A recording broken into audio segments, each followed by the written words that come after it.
জুলাই মাসের শহীদদের স্মরণে সদকায়ে জারিয়া হিসাবে ব্যতিক্রমী এক পরিবেশ বান্ধব উদ্যোগ নিয়েছে বাংলাদেশ রিপাবলিক পার্টির ছাত্র সংগঠন রিপাবলিক স্টুডেন্ট কাউন্সিল।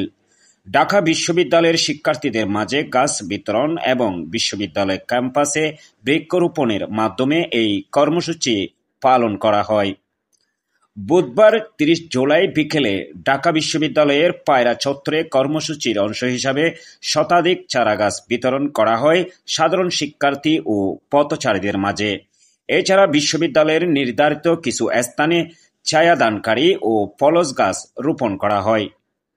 এ সময় উপস্থিত ছিলেন বাংলাদেশ রিপাবলিক পার্টির কেন্দ্রীয় সভাপতি লেফটেন্যান্ট কমান্ডার অবসরপ্রাপ্ত মোহাম্মদ মেহেদী হাসান, যুগ্ম সাধারণ সম্পাদক লেফটেন্যান্ট সাইফুল্লাহ খান সাইফ অবসরপ্রাপ্ত, যুগ্ম সাধারণ সম্পাদক সাজ্জাদ হোসাইন ইনুস, ঢাকা দক্ষিণের সাংগঠনিক সম্পাদক মেজর অবসরপ্রাপ্ত রাকিবুল প্রমুখ।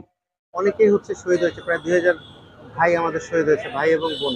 আমরা এখন পর্যন্ত আমাদের এই শহীদদের উপর দিয়ে যে সরকার ইন্টারিয়াম গভর্নমেন্ট আসছে তাদের কাছে অনেক এক্সপেকটেশন ছিল, সেটা শহীদ ফ্যামিলিদের ছিল এবং শহীদদের জন্য তারা কিছু করবে সেটা ছিল।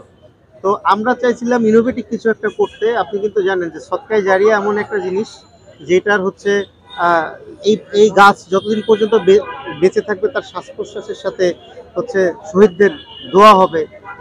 এর থেকে যদি কেউ ফল খায়, যদি কোনো পশু পাখিও খায়, সেটার দোয়া কিন্তু যেহেতু শহীদদের প্রতি এটা সদকায়ে জারিয়া, তাদের আমল নামায় চলে যাবে।